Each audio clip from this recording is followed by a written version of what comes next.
So the big question is this: is the pursuit of the perfect partner who has it all just a delusion? Today I explore the difference between living in fantasy world and reality when it comes to searching for a partner. My name is Nwosu and welcome to the Second Chances podcast, a love journey in black and white. I love Bling Dubai, and especially season 2, I binge watched the entire thing yesterday.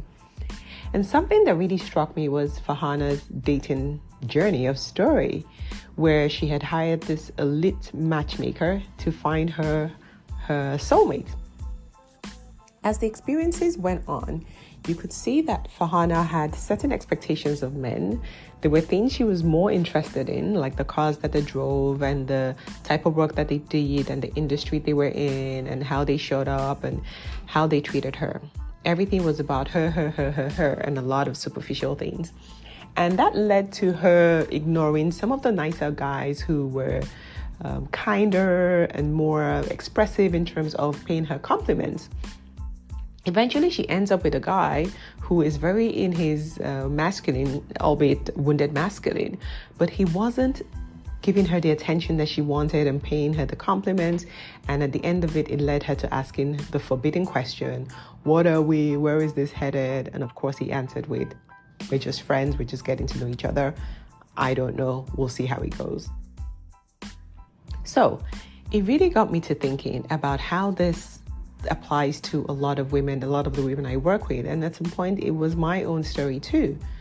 It's all well and good to have this ideal partner checklist where you have things like he's successful, he's charming, he's good looking, he's tall, he's a good dresser, he's well traveled, he's educated, and then you have the softer one. So he's kind, he's respectful, he's caring, he's supportive, right? But how often do we really pause to question the realism of some of these expectations? Seeking a partner that has all of these boxes ticked can be a potential recipe for disappointment, because the reality is every individual, me, you, everyone included, we come with a mix of strengths and weaknesses. So this concept of the perfect partner who ticks all of these boxes is not just rare, it's practically a fantasy. You need to be focused on finding a balance and understanding what truly matters to you in a relationship. And just going back to Farhana, not to pick on her, but at the end of it all, we saw her now caring more about, you don't pay me any compliments, you don't tell me that you like how I look, she started picking on those things that probably were more important to her than the G-Wagon that he was driving, which for her initially was like, oh, he drives a G-Wagon, oh, you look nice, you have a good buddy, right? It came down to what really, really matters. And that's the question that you should be also asking yourself. What is truly important to you in a relationship?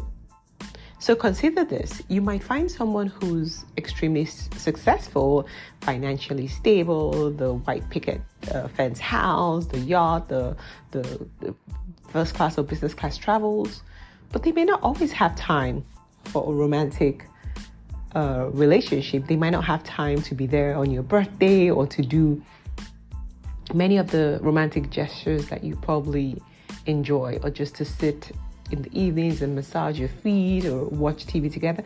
They might not have that time at all. Or on the other hand, you have someone who's incredibly kind and attentive and is there for you and cooks for you and shows up all the time for you. But then they don't meet the financial lifestyle or aspirations that you desire.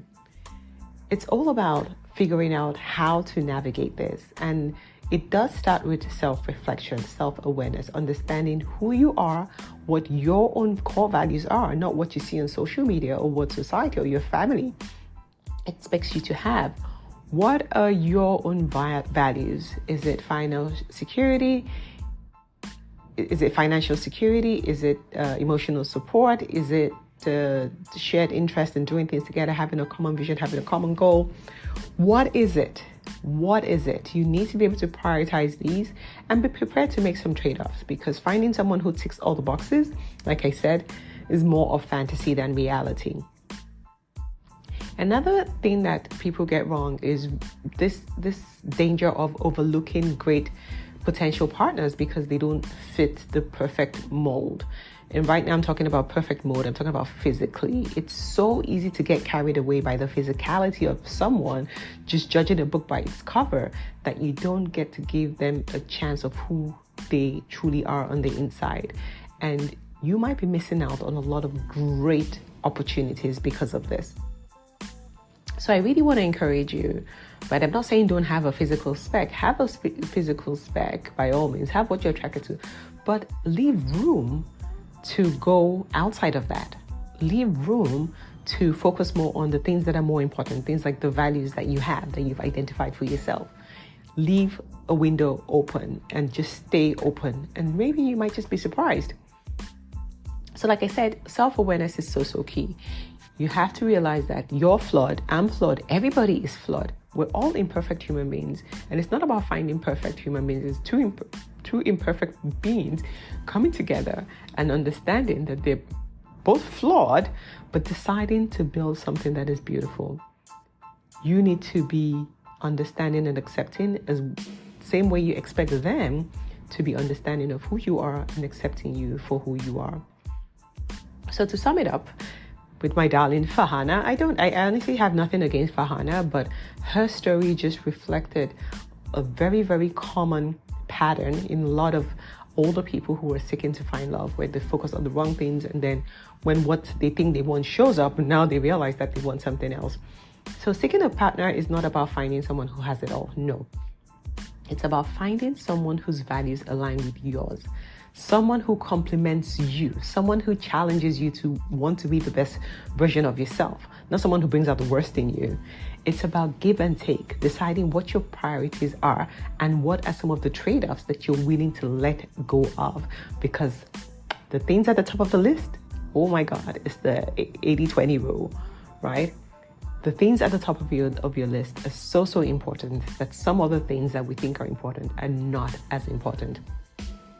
So thank you for joining me on today's episode of the Second Chances podcast, a love journey in black and white. Till next time, sending you love and light.